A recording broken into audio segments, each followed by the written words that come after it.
The Tennessee Titans rookie class is balling out at training camp, and it's clear when you take a look at the first depth chart of the season, and I'm going to break it down on today's edition of Locked On Titans.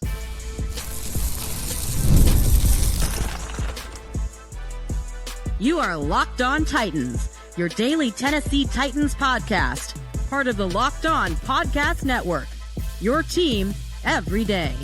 Welcome to the Locked On Titans podcast. I am your host, Tyler Rowland. Titans fans, today's edition of the Locked On Titans podcast is brought to you by FanDuel. Right now, new customers can get $150 in bonus bets when your first $5 bet wins. On today's show, we are going to break down the first Tennessee Titans unofficial depth chart of the preseason. We got to talk about how the rookies are balling out, update some of the position battles we've been discussing like linebacker, and I'll tell you guys why you should not panic based on what you see on the depth chart on special teams. Before we get into all of it, do want to thank you for making the Locked On Titans podcast your first listen each and every day. Remember, Monday through Friday, Tennessee Titans content all year round, always for free. Make sure that you get subscribed, stay subscribed. It's your team every day. Speaking of every day, shout out to my everydayers out there tuning in Monday through Friday. Couldn't do it without you guys. If you aren't an everydayer, now is the perfect time to be one.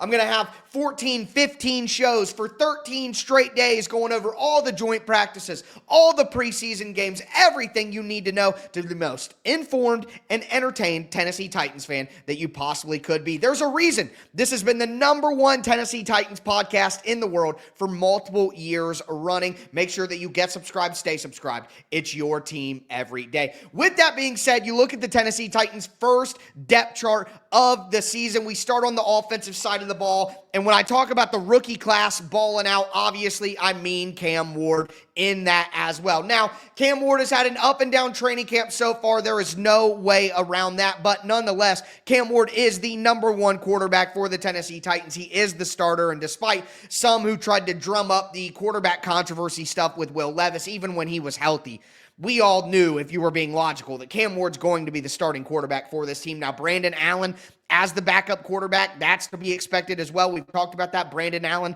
was Joe Burrow's backup for a long time in Cincinnati. He's basically a teacher in the locker room, and then Tim Boyle behind him. We move to the running back spot. No real surprises there. Tony Pollard, number one. Tajay Spears, number two. You got Julius Chestnut at number three. Mullings at four, and then the two long shots with Mims and Jefferson behind him. But wide receiver is really where I want to take a moment and look at this, because the rookie wide receivers are doing exactly what we expected them to do. And I know when I go over this, some people are going to be like, well, this is what the expectation was. And it's great to have expectations for rookies, but to see them actually fulfill that, we saw plenty of rookies throughout the last 5 to 6 years who didn't fulfill their expectations in their first training camp. So to see rookies actually have expectations and hit and exceed those expectations, that's really what stands out to me most looking at this roster, and we'll hit on it as we go. But at wide receiver,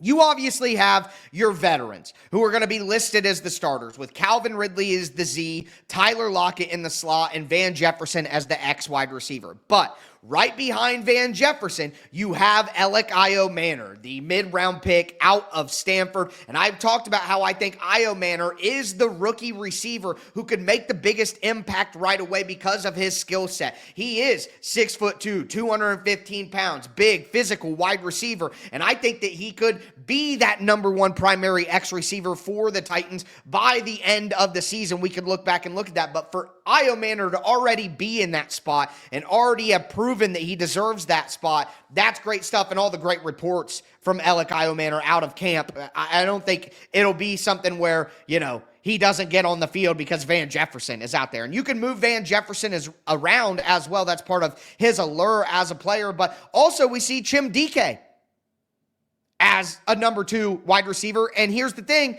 in the slot, we talked about how Dike had the ability to probably play some Z wide receiver, but also could play as a big slot wide receiver. Dike is 6'1". He's not small like the other slot wide receivers you think of, like Kinsey and Restrepo and even Tyler Lockett. Like, Dike's got a little bit of size to him, which makes him very appealing as a backup slot. And again, I would expect by the end of the season that Chim Dike is actually maybe getting the majority of slot reps over a guy like Tyler Lockett. But to have both the rookie wide receivers already number 2 on the depth chart with short-term veterans ahead of them, which gives them great opportunity to get a ton of snaps, this was the expectation that we had coming into training camp, and the rookies have met the expectations. So that's what's most exciting for me. You talk about rookies meeting and exceeding expectation, we move to tight end, where Gunnar Helm is already the number 2 tight end on the depth chart, just behind Chigga. And again,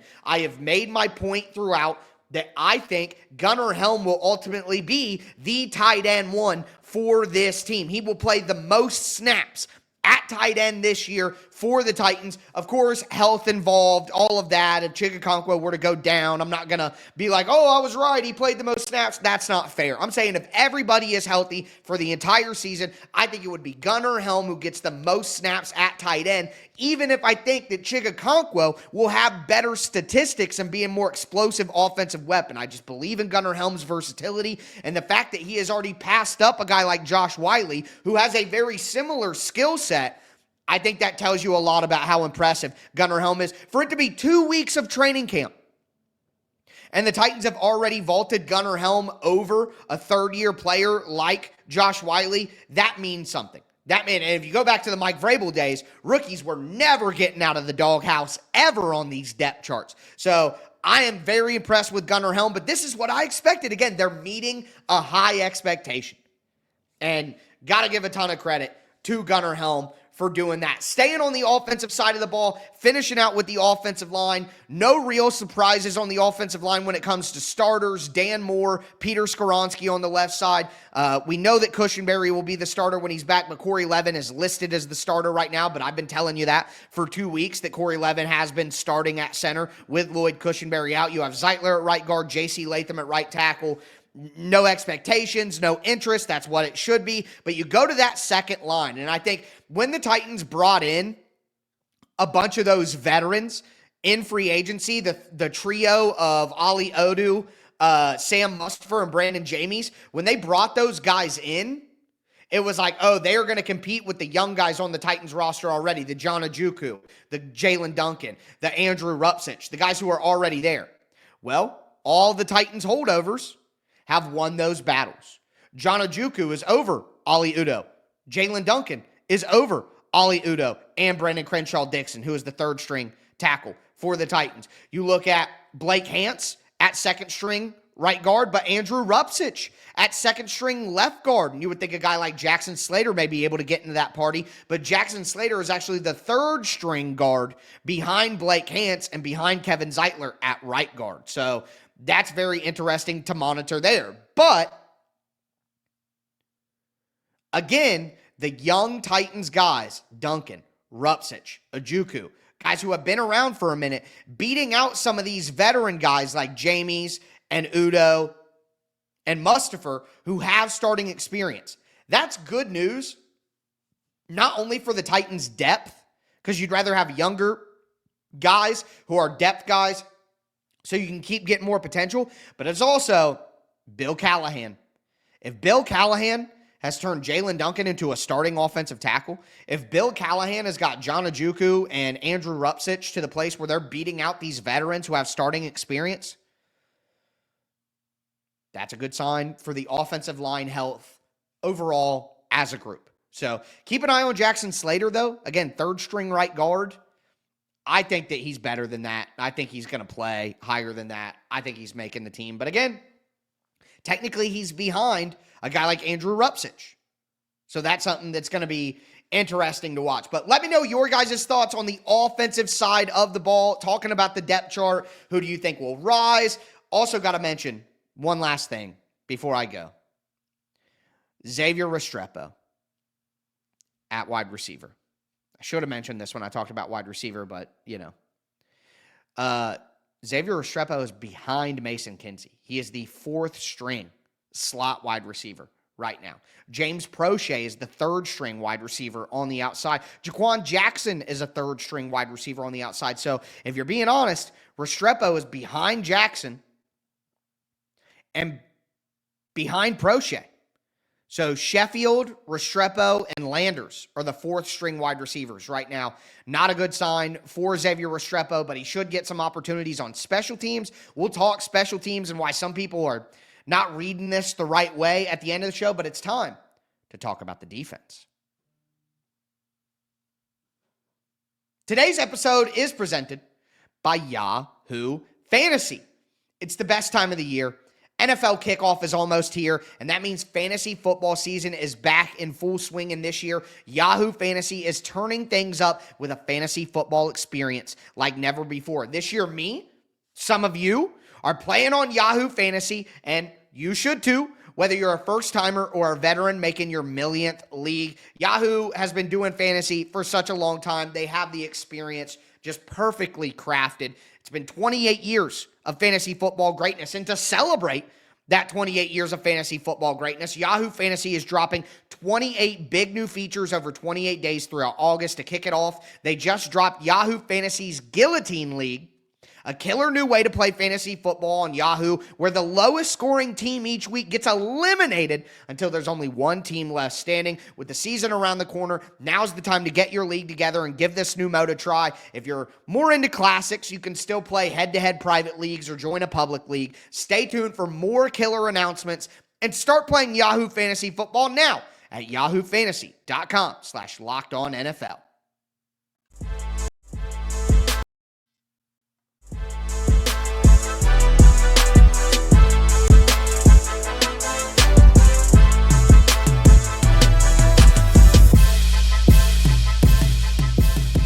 Titans fans, let's continue today's edition of the Locked On Titans podcast. We are breaking down the Tennessee Titans depth chart. Now, look, I did initially have planned for today a look ahead to practice on Wednesday and the Titans joint practice with the Tampa Bay Buccaneers on Thursday. But I have a sneaky feeling that Wednesday's practice is not going to be too intense as the Titans prep for their joint practice and the preseason game. So my plan is to have kind of a mix-up episode tomorrow where I do some talk about joint practice on Thursday and also give some notes on Wednesday's practice for the Titans, which will be in Tampa Bay because the Titans are going to Tampa Bay on Wednesday to do their first practice, and then their joint practice is on Thursday. And then, again, I'm going to go live on Friday with a bonus episode previewing Saturday night's first preseason game, and then I'm going to be going live immediately after the Titans preseason game on Saturday night against the Bucs to break down everything. And then we start Sunday through Thursday, a whole new set of shows again, and the Titans' second preseason game is on Friday.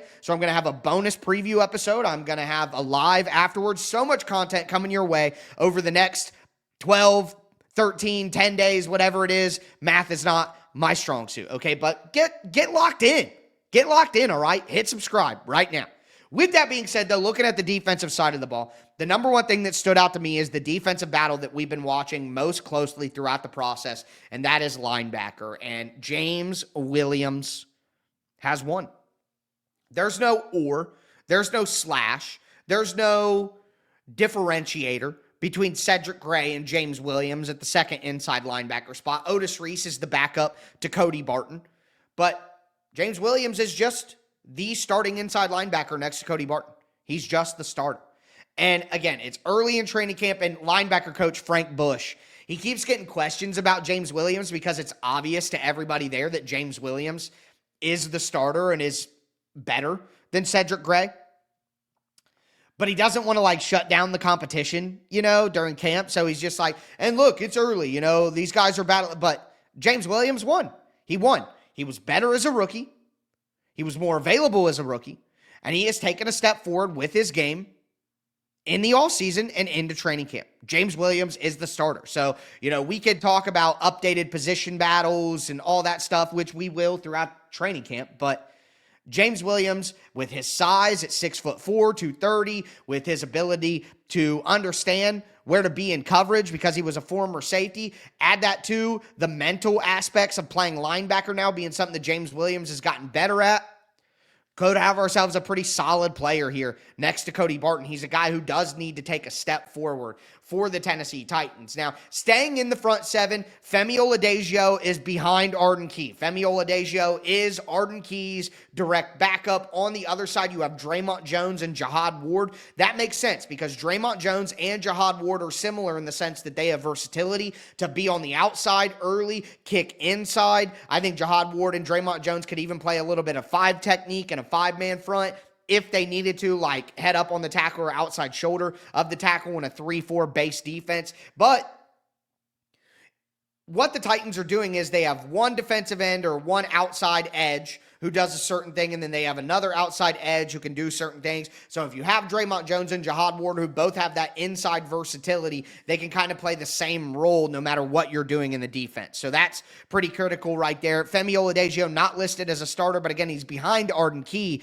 I think Femi Oladejo is going to play ahead of Arden Key on early downs. Like it's going to be Draymond Jones and Femi Oladejo out there as the edge on early downs to play against the run, because I don't think Arden Key is a great run defender. And then when you get to passing downs, you'll probably have Arden Key and Draymond Jones as your primary edge rushers because Femi Oladejo is developing those things, and he's going to be better against the run than he's going to be against the pass. So that's just inherently what it's going to be with Femi developing as an off-ball linebacker changing to an edge. The handwork, the moves, all the spin move, the fake spin, the Euro step, the swipe, all that different stuff. He's just going to have to work on that, and it's going to take time. He's not going to be a better pass rusher than he is a run defender early on. So it makes sense what they're doing from that perspective. And if Femi can play on early downs instead of Arden Key, you keep Arden Key fresher for the pass rushing situations. And Arden Key is at his best in the NFL, in my opinion, and I think it's been bared out throughout his career. He's at best as a third rusher on a good team,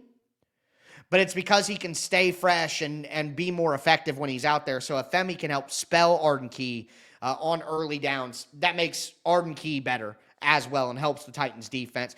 Defensive line, nothing to say. Sebastian Joseph Day, Jeffrey Simmons, T'Vondre Sweat. And then outside of that, it's rough. Carlos Watkins, Timmy Horn, James Lynch. It's rough. Cam Horsley, a guy who we've been excited about, behind James Lynch as the 3 technique behind Jeffrey Simmons. So not so much a nose tackle, more of the 3 technique style. So that means that Timmy Horn, Isaiah Rikes, they must have really been impressive. They brought in Timmy Horn recently, but Rikes must have been impressive, or they must have liked what they saw on Horn's tape to get rid of Keandre Coburn and move him in. I think that's interesting. But going to the secondary finally. No shock that you have Xavier Woods and Amani Hooker as your starting safeties. Kevin Winston, number 2, behind Xavier Woods. And I like that because if Kevin Winston were to replace one of these safeties in the starting lineup during the season, it should be Xavier Woods, not Amani Hooker. Mike Brown is the other number 2 safety. I think Mike Brown's making this roster. I have been a Mike Brown stan for 2 or 3 seasons now. 2 seasons, the last 2, going into this one. I think Mike Brown is a really solid depth safety. The Titans also brought in a new safety, so it'll be interesting to see how that safety battle works out. But outside of that, you go to cornerback, and one of the more interesting things that I saw on the depth chart was at cornerback, because Gabe Jeudy-Lawley, the second-year undrafted free agent out of Tennessee, is the only player on the depth chart on offense or defense listed at 2 positions. And he is the backup at outside corner for Darrell Baker, which is L'Jarius Sneed's spot. So really, Gabe Jeudy-Lawley is the well, you would have Jarvis Brownlee Jr., L'Jarius Sneed, Darrell Baker, and then Gabe Jeudy-Lawley would be the 4th outside cornerback. And then Gabe Jeudy-Lawley is also listed as the backup nickel cornerback. Based on that, Gabe Jeudy-Lawley is going to make the roster. If he's the primary backup nickel, and he's like right now with L'Jarius Sneed out, the primary backup outside corner, that's pretty clear that he's CB5. You know what I mean? But Marcus Harris, the Titans rookie, again, listed as the backup cornerback behind Jarvis Brownlee Jr. I think that Marcus Harris is the clear QB6 or CB6 right now. And I think if I did my 53-man roster stuff right now, I would probably have Marcus Harris and Gabe Judy Lawley making it, and the Titans keeping 6 cornerbacks with 4 safeties. That's what I would probably have right now, which I'll do another roster prediction, I think, next week when we get a little bit of time before the Titans have joint practices against the Atlanta Falcons, because the Titans practice once against Tampa Bay, and that's Thursday, and they'll practice twice against Atlanta next week. So it'll change the flow up a little bit, but I'll still be here pumping out episodes nonetheless. But now we got to talk about special teams, because Jha'quan Jackson is the starting kickoff return guy, and some folks did not like to see that. But let me talk you off the ledge if you're worried about that whatsoever. Do want to let you know that today's episode is brought to you by FanDuel Sportsbook. Look, summer sports are in full swing, folks, whether you're all about baseball under the lights. I loved the Reds played at Bristol, and that was awesome. So cool. Sad I got, rain and all that, but so cool. Baseball on their lights, golf on the greens, high-stakes soccer action, doesn't matter. FanDuel is the best way to make every game even more exciting. You're already following the action. Why not make it a little more thrilling? With FanDuel, you can get in on the game while your friends are getting sunburnt at the beach. I love FanDuel's new daily promotions. There's new fun ways to bet every single day. And, of course, I love doing a same-game parlay on FanDuel. And if you're new to FanDuel, new customers can bet just $5 and get $150 in bonus bets if your first bet wins. Again, new customers can bet just $5 and get $150 in bonus bets if your first bet wins. Open the FanDuel app today or visit FanDuel.com to get started.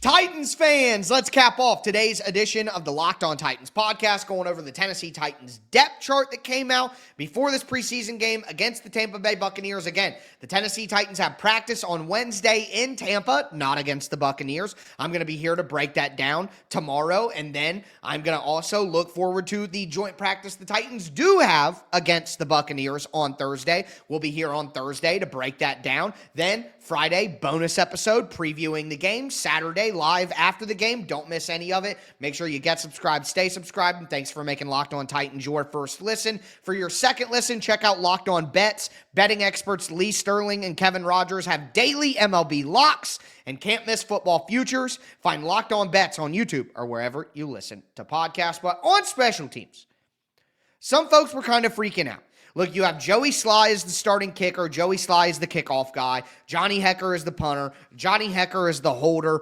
Punt returner, though. Or Morgan Cox is the long snapper. Punt returner, you have James Prochet. You have Chim Dike at number 2. And you have Xavier Restrepo at number 3.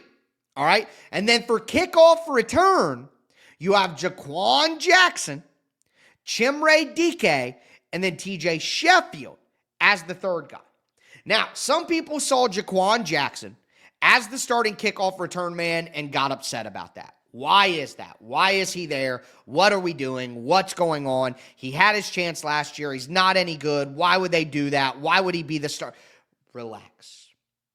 Allow me to explain. And I talked about this on the Tennessee Titans squad show on Tuesday morning with Brad Hopkins and Julian Missinone. If you guys are not checking out the Titans squad show, it's going to be going like 3 times a week, 2 times a week, all throughout the season with me, Brad, Julian. It's going to be awesome. It's kind of a long form, more barstool conversation about the team, some other voices, great stuff. But don't worry, Locked On Titans is not changing in any way whatsoever. But just some cool new content for you guys with some cool new voices that I'm very, very excited about. But I said on there,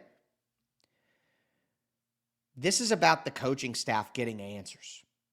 Jha'quan Jackson as the starting kick returner and James Prochet as the starting punt returner, TJ Sheffield and Xavier Restrepo being the third stringers respectively at those spots. It's about answers. If James Prochet can't be the Titans punt returner, he's not going to make the team.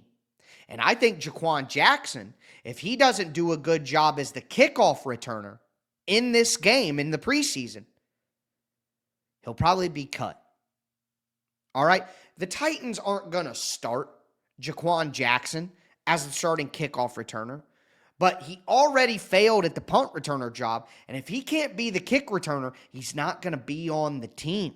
So the Titans know that Jha'quan Jackson is not going to start at kickoff returner for them, but they want to give him opportunities to prove that he deserves to stay on the team.